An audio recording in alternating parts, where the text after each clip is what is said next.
Hey guys, welcome to Man Medicine, where we talk about how men can optimize their health and avoid the collapsing U.S. healthcare system. Today we're going to talk about an issue that I think is of critical importance in the realm of public health, but I don't think gets anywhere near the attention that it probably should. And that's the subject of endocrine disrupting compounds in our environment, in our food, in our water.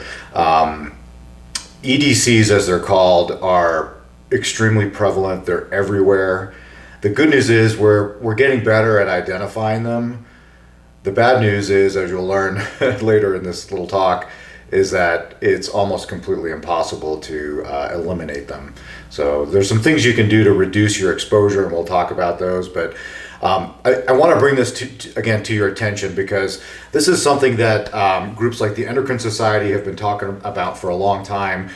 Researchers that are in this field have been aware of for a very long time, but for whatever reason, it just is not making it into the public consciousness in the way that I think it should. It's not making its way into the consciousness of politicians and policymakers for a variety of reasons. And, I think we are all suffering as a result of that. So, as it stands right now, there's, from my research into this, there's at least 800 compounds used in industry, in a variety of different industries, from the pharmaceutical industry to plastics, textiles, automobile manufacturing, electronics. There's at least 800 of these compounds that have been identified that are associated with adverse developmental outcomes, endocrine disrupting effects, or with associated with a variety of different cancers, both in humans and in lab animals. And I'm sure that list is only growing by the day. So anyway, it's been recognized by the Endocrine Society as a problem for quite some time. So this right here on the screen, this is from 2009, and they've put out additional position statements on this, but they say the evidence for adverse reproductive outcomes, infertility, cancers, and malformations from exposure to endocrine disrupting chemicals is strong, and there's mounting evidence for effects on other endocrine systems, including thyroid, neuroendocrine, obesity and metabolism, and insulin and glucose homeostasis. So that was back in 2009 when they put this position statement out. But again, I don't think most physicians are aware of this, or they even have it on their radar. But this, in my opinion, this is a major public health problem. So hats off to the Endocrine Society as the group, at least the one group in North America that's kind of doing their best to bring this into the public's consciousness and into the awareness of physicians and policymakers. So if you go to the Endocrine Society website, which I think is endocrine.org, they have a lot of good handouts for the lay public on this. And if you're interested in a deeper dive into some of the science, they have some excellent position papers that you can download for free. It's a pretty good website. So this is one of them here. It says Introduction to Endocrine Disrupting Chemicals, EDCs, a guide for public interest organizations and policymakers. There's another one here that's quite good. Hormones and endocrine disrupting chemicals, what you need to know. So just very simple, like bullet form stuff. If you're not familiar with this subject, it tells you a little about what EDCs are, where they're commonly found, and some tips for minimizing your exposure. So Endocrine Society, good job. I hope that this becomes something that is known a little bit better than it is currently. So, EDCs are associated with a whole host of adverse outcomes. And in my opinion, they're one of the major causes for the testosterone and fertility decline that we're seeing in men. It's certainly not the only one, but I think there's strong and compelling evidence that it has a lot to do with it. So that's why I'm bringing it up on this channel, because it really affects women obviously as well. But men, in some ways, are a little bit more vulnerable to some of these EDCs, and I'm going to explain why here in just a little bit. So this is something that you need to be thinking about, not just for yourself, but if you have young children, it's really important that you do whatever you can to minimize their exposure to this stuff, because it can really have some serious adverse effects. And one of the theories about these chemicals is that there are certain windows in in your development as a human where you're particularly vulnerable to the effects of these compounds. One of them being when you're developing in utero, so as a fetus, there can be some major issues there. Also in very young childhood, and then in the teenage years as well. And for whatever reason, people are particularly vulnerable to exposure to these chemicals. But they're bad regardless, whether you're 70 years old or 7 years old. You really want to minimize your exposure to this stuff. So I want to run through some bullet points, and I actually clipped these quotes directly from some of the Endocrine Society literature there, and because I thought they were particularly valuable. So I want to read you guys the quote, and then I'll comment a little bit on them. So the first one, this is really depressing. When humans are tested for the presence of EDCs in their blood, fat, urine, and other tissues, the results consistently demonstrate a variety of EDCs in all individuals worldwide. All right, that's pretty scary. So I've looked at these studies, and they truly have. They've sampled people in sub-Saharan Africa all the way up to people that live above the Arctic Circle in Scandinavia, Greenland, Siberia. No matter how remote, the remotest place on the planet where human beings live, if you test those people, they have detectable levels of one or more of these endocrine disrupting compounds. So they're everywhere. And that's why I say, you really cannot completely eliminate these from your body, because no matter where you go, you're going to find them. So that's particularly depressing, I thought. Now, the next one this is related to cancer. It says, considering how many cancers involve hormones, such as prostate, breast, uterine, and other reproductive tissues, it may not be surprising that estrogenic and other hormone-activated chemicals such as BPA, phthalates, those are the two big ones that we're going to talk about, and some pesticides are thought to contribute to carcinogenic risk. Absolutely. There's a strong link between, especially with prostate and breast cancer, with these endocrine disrupting compounds. So it's hard to know, if you develop breast cancer, it's difficult to know, did I get this from an exposure to one of these chemicals? And, in hindsight, there's no way to know.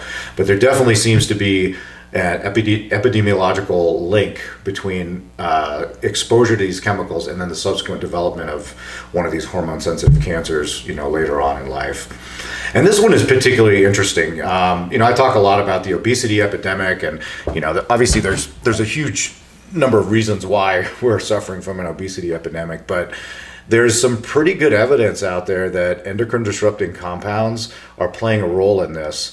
And this is something, I'll be honest with you, that I hadn't really considered up until a few years ago when I started learning a bit more about this stuff. So here their quote is, chemicals referred to as obesogens are thought to enhance weight gain by altering or reprogramming key parts of the endocrine system governing metabolism, energy balance, and appetite, resulting in obesity and its related adverse health outcomes. So really interesting, exposure to these chemicals can reset your brain, reset your hypothalamic set point. It can influence how hungry you get, and it can influence how you partition calories, versus, in terms of partitioning calories into visceral fat, into muscle, into storage as glycogen. It can affect all of those things. I've seen some data that maybe they even affect the gut microbiome, which we're still learning the basics about. But we do know that the gut microbiome has a lot to do with obesity. The link is still a bit fuzzy, but I think in the next few years we'll have a lot more information on that. And then finally here, this one is particularly important for men, and especially if you have young boys. There's good reason to suspect that increasing chemical production and use is related to the growing incidence of endocrine-associated pediatric disorders over the last 20 years, including male reproductive problems, cryptorchidism, which is undescended testicles. Now, undescended testicles are a big problem, for obvious reasons. They need to be surgically corrected. If a child is born, an infant is born with one or more testicles that has not fully descended and remains in the pelvis or up in the abdomen, that needs to be brought down, because there are major fertility issues associated with that. So if you have bilateral cryptorchidism, as a child, even if it's surgically corrected, and as an adult, you're very likely to have low sperm counts and problems with infertility. You can develop low testosterone later in life because many times the testicle itself is not normal, it's atrophied, and just doesn't function like it should. So, oh, and by the way, your risk of testicular cancer is significantly elevated as well. So that's a big problem. Hypospadias, which is an abnormality of the penis where the urethra doesn't exit in the way that it should, usually requires surgery to fix that. And then they mentioned testicular cancer as well. So early female puberty, this is really interesting to me. I mean, the average age for a young girl to enter puberty in the early 1900s, late 1800s was like 15 or 16. Okay, we're seeing little girls age 8 and 9 have their first periods these days, which is like shocking to me. And they think that it has a lot to do, maybe not all of it, but a lot to do with exposure to these endocrine disrupting compounds. And then they mentioned leukemia, brain cancer, and neurobehavioral disorders, particularly things like ADHD. I suspect there may be some issues with cognitive development, so lower IQs if you're exposed to some of these chemicals. That's a little hard to prove, but I have my theories about that. So as you can see, I mean, this is a major problem, right? So let's talk about a couple of the main ones. So we'll talk about phthalates first, and then just briefly touch on BPA. So phthalates are really important because these are the ones where I was telling you guys, men are uniquely or can be uniquely vulnerable to certain EDCs, and phthalates is one of them because these ones are known to cause male birth defects. They're known to influence the androgen receptor, and they're known to result in lower testosterone levels. All right. So this is a little box here. This is a clip from one of the Endocrine Society papers. It's quite good. It's from 2014, their December issue. And it says right here, phthalates act by interfering with androgen, testosterone production. Because androgens are critical to male development, including genital development, boys are thought to be more vulnerable to exposure. All right. However, androgens also play an important role in females. That's absolutely true, making phthalates relevant to both sexes. Absolutely. So here's the thing. These things they're everywhere. They're absolutely everywhere. And so this is just, I'm not going to go through this whole list here, but you can go to the endocrine site and get a more comprehensive look. But shampoos, lotions, nail polish, like any kind of cosmetics loaded with this stuff.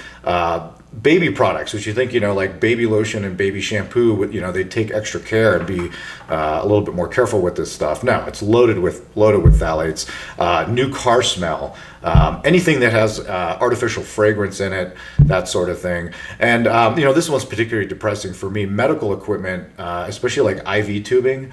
So when I put an IV into somebody and I run medication through them, or IV fluids, I mean, the lining of that tubing is loaded with phthalates, and so, you're not just getting lactated ringers and your Rocephin through there. You're also getting, unfortunately, some phthalates, and there's nothing we can do about that because it's just ubiquitous. It's everywhere. The endotracheal tube that I put down your throat when I have to put you on a ventilator, probably loaded with phthalates. But anyway, if you need an endotracheal tube, the phthalates are the least of your problems. I wouldn't worry too much about that. But this is a big one, and it's absolutely everywhere. The other one that people have heard of is BPA, and these are everywhere as well. I got the list here. Cash register receipts, children's toys, canned foods are a big one. People don't really realize that. Plastic food containers, toilet paper, canned soft drinks, including beer, reusable water bottles, and then fast food hamburgers, and actually fast food in general. If you look at food items in our country, in North America, that have the highest phthalate levels, it's fast food, by far. People that eat fast food regularly have about 25 to 50% higher levels of phthalates and BPA too in their blood, as opposed to people who don't eat fast food. So don't eat fast food. It's crap. I occasionally do it. I'm not perfect, but man, try to stay away from that stuff. So what the heck do we do about this? Like I said, it's impossible to completely avoid this stuff, but there are some basic things that you can do. Try to minimize your exposure to plastics. For example, I got rid of all my Tupperware. I only eat out of metal or ceramic bowls. I got rid of all of my nonstick cookware, so I just use an iron skillet. When I drink out of either a glass or a metal lined container like that. If I need to bring water or protein shake somewhere, I always have one that has a metal lining to it, or glass, and that will help. The other thing you might not be aware of is you can look at a plastic product and get an idea of how dangerous it is by looking at the little recycling symbol that's on there. So in the United States, we have these little recycling symbols like these ones here, and they're numbered 1 through 7. Okay, the really bad ones are 3, 6, and 7. Stay away from those, okay? So let's run through those real quick. So number 3, so this is flexible or rigid plastics like PVC pipe. They're found in a wide range of products, including medication blister packs, okay? So like your little Sudafed thing, or your Tylenol PM, cough and cold, whenever you pop those tablets, they're covered in this stuff, okay? Tamper-resistant lids, children's toys, medical devices, artificial leather. Artificial leather is terrible. They have high levels of phthalates in these, okay? So that's number 3. Number 6, these are like your styrofoam or polystyrene products. So when you're going through the chow hall and you got a to-go container and you throw your lasagna in there, you just caked your food in phthalates and a number of other EDCs. So as I mentioned here, commonly used in packing for food products, cups, plates, fast food containers, yogurt and pudding containers, foam packing material, etc. Styrene is linked to a number of cancers. Yeah, absolutely, especially if you have bloodborne cancers, leukemias and lymphomas, as well as infertility in animals. And the scary thing is that for whatever reason, it tends to accumulate in human breast milk. So ladies, be careful if you're breastfeeding, because that stuff goes straight to your baby. All right, the last one here, number 7. This is a whole bunch of different plastics. They don't fit into the other 6 recognized types of plastics. Reusable water bottles, condiment bottles, various packing materials. There's a lot of BPA in those. So, do the best you can. But if you see 3, 6, or 7, do your best to stay away from those. Don't let your kids chew on toys or plastics. Kids put stuff in their mouth all the time. If it has a 3, 6, or 7 on it, stay away. And by the way, it's not to say that the other ones are safe. They're just safer. So 3, 6, and 7 just happen to be the ones that are the worst for you. So stay away from those. Let's talk about sunscreens for a second. So sunscreens are absolutely terrible. And I didn't know about this. And as a kid, having a Irish mom and a Scandinavian dad, the sun is not my friend. So I was lathered up in this stuff. And, my parents didn't know. Nobody knew any different back then. But loaded with tons of toxic chemicals. And so don't put this stuff on your kids. Even the stuff, in my opinion, that they say is baby safe. Be very cautious with it. If it has titanium dioxide or zinc oxide in it, it's probably okay, but if it has anything else in it, I would avoid it. I rarely use sunscreen at this point. If I'm going to go out in the sun where I'm at risk of being burnt, which is just about every time I go out in the sun, I wear long sleeves. I'll wear a long sleeve rash guard, and I wear a big hat with a brim on it, and I will use one of these titanium dioxide or zinc oxide sunscreens on my face, like in my ears and the back of my head. The problem, of course, is this stuff is like it's not clear, so it leaves this like white film on your face. So I look like a goofy like clown mime, with this white face. But I don't care. I'm not getting burned. I'm not getting skin cancer. But it's unfortunate, but that's just the way it is. These sunscreens are absolutely terrible, and I think you should avoid them. Don't put them on your kids. Just keep them covered up. Big hat, long sleeve shirt. It's not a big deal. So the other thing we can do is try to avoid packaged and processed foods as much as possible. And there's actually some data out there that shows that actually can make a difference. So this is a study from the July 2011 journal Environmental Health Perspectives, and it's a study called Food Packaging and Bisphenol A, BPA, and Phthalate Exposure, Findings from a Dietary Intervention. And what they did basically is they took, I think it was 20 people, and who were just eating, a normal, standard North American diet with a certain amount of processed food. And they measured the BPA and the phthalates in their urine. And then they had them for only 3 days. They put them on a purely like fresh food, organic diet. So nothing that was packaged, no canned food, and stuff that was certified as organic. And even in just 3 days, they found some like pretty remarkable differences. So I actually wrote them down here. So they had a drop in the urine BPA of 66% just by eliminating packaged processed foods for 3 days. And then their phthalate level went down approximately 55%. There was some variation there, but the average was about 55%. So that's a pretty solid drop, in my opinion, with just a 3-day intervention. You're never going to get it down to zero, but that might be enough to make a difference. So that's one of my big recommendations. Do the best you can. I know it's hard. I know it's impossible really to avoid packaged foods completely, but canned foods, anything that's processed. The other thing you can do is don't microwave your foods. If you're going to get a processed or packaged like TV dinner or something like that, which you shouldn't do, but I get it, sometimes you're busy. Take it out of the plastic container and like put it on a plate. Okay, and then heat it up. Don't heat it up inside the plastic because potentially you're causing more of these endocrine disrupting compounds to leak into the food with the heat, which obviously is something again you want to avoid. So that's all I have for you guys today. I just want to bring this subject to your attention because this is a huge problem. In my opinion, it is one of the leading causes of this testosterone decline that we're seeing in men worldwide. Again, it's not the only one, but I suspect that it has a lot to do with it. And there's a lot of researchers out there that agree with me.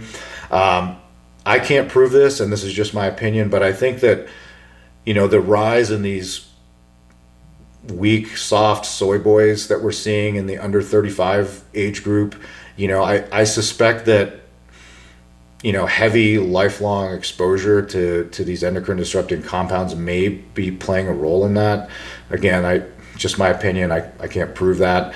But, we do know that children born today have higher exposures than their grandparents did.